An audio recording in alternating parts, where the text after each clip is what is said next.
শুভ সন্ধ্যা সবাইকে। আশা করি সবাই ভালো আছেন।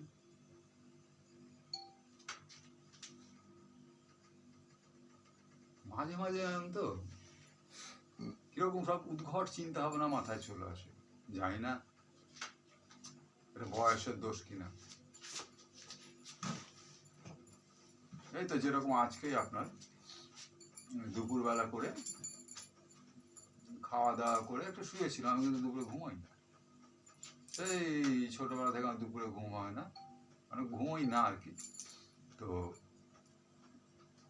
হঠাৎই প্রথমে দুম করে মাথায় কি একটা টিভিতে শুনছিলাম, খুব মনে নেই ঠিক, রাজনীতি কথাটা মাথায় ঢুকলো প্রথমে। তারপরে এই রাজনীতি থেকেই ভাবলাম যে আচ্ছা, এই রাজনীতি বস্তুটা কি? এটা রাজার নীতি নাকি নীতির রাজা? আপনারা ঠিক করুন। এত এটা আমার মাথায় এসছে, আমি আপনাদেরকে বললাম না। তারপরে ওই রাজার নীতি, নীতির রাজা, নীতির রাজা, রাজার নীতি ভাবতে ভাবতে রাজনৈতিক নেতাদের কথা, রাজনৈতিক নেতাদের কথা দুম করে ভাবতে বসলাম। এই ধরুন স্বাধীনতা পরবর্তী রাজনৈতিক নেতাদের ভাবতে গিয়ে আমি ভাবলাম যে দেখুন, এই ডাক্তারের ছেলে বেশিরভাগই ডাক্তার হয়, ইঞ্জিনিয়ারের ছেলে বেশিরভাগই ইঞ্জিনিয়ার হয়, উকিলের ছেলে বেশিরভাগই উকিল হয়। রাজনৈতিক নেতাদের অনেকের ছেলে পেলে ওই রাজনৈতিক নেতা পেতেই হয়েছিল। আমাকে একটা প্রশ্ন উত্তর দিন তো আপনারা, ভারতবর্ষে কোন রাজনৈতিক নেতা কখনো আমাদের ডিফেন্সে সার্ভিস দিয়েছেন কি?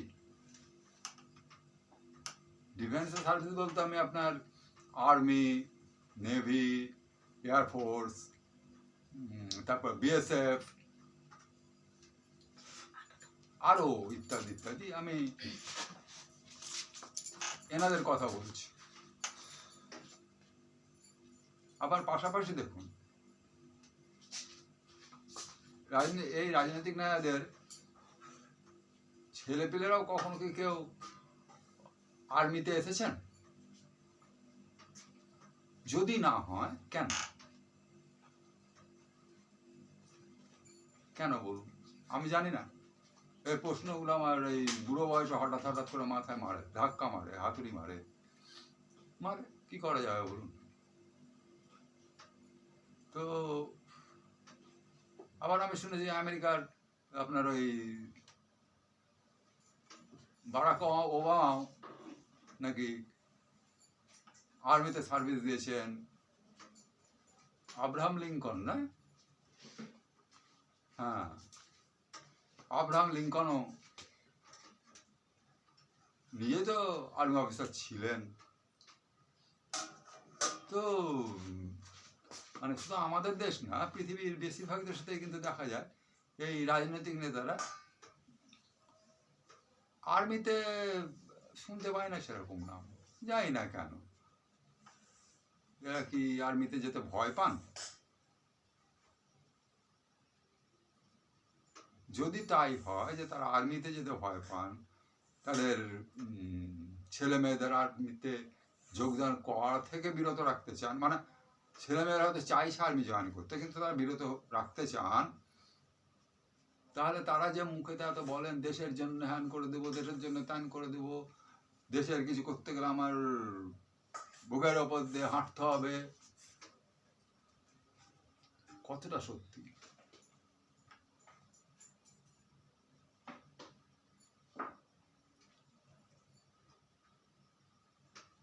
আমি কিন্তু ডিফেন্সে যারা কাজ করেন তাদেরকেই সম্মান এবং শ্রদ্ধার ব্যাপারে সব থেকে উঁচু জায়গায় রাখি।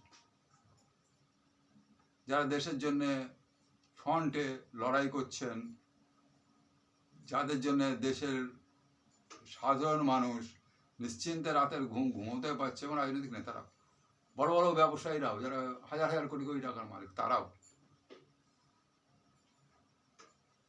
আমি এই সমস্ত ডিফেন্সের লোকদেরই সব থেকে বেশি সম্মান এবং শ্রদ্ধা করি, মানে প্রফেশনের ক্ষেত্রে, পেশাদারিত্বের ক্ষেত্রে। বিভিন্ন পেশার লোক আছেন তো, তা আমি এদেরকে সব থেকে বেশি সম্মান এবং শ্রদ্ধা করি। হ্যাঁ, ডাক্তারদেরও করি আমি। এই সমস্ত বুঝলেন তো, উদ্ঘট চিন্তা ভাবনা মাথায় চলে আসে। আর আমার মনে হয় যে অবশ্যই এগুলো তো আবার একটু বেশি বলা হয়ে যাবে নাকি, যে এই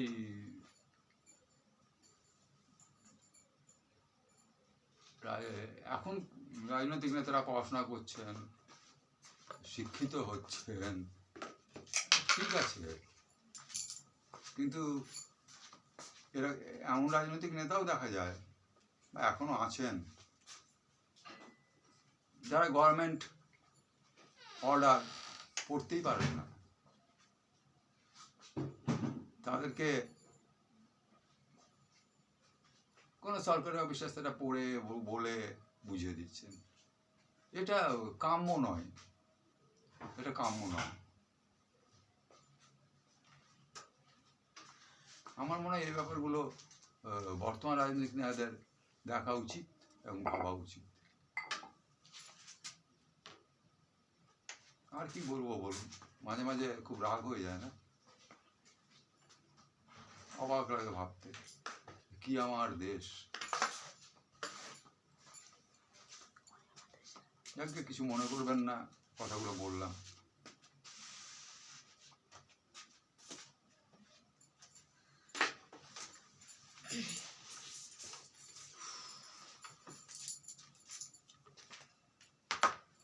আপনারা ভালো থাকবেন, সবাই সবাই খুব ভালো থাকবেন।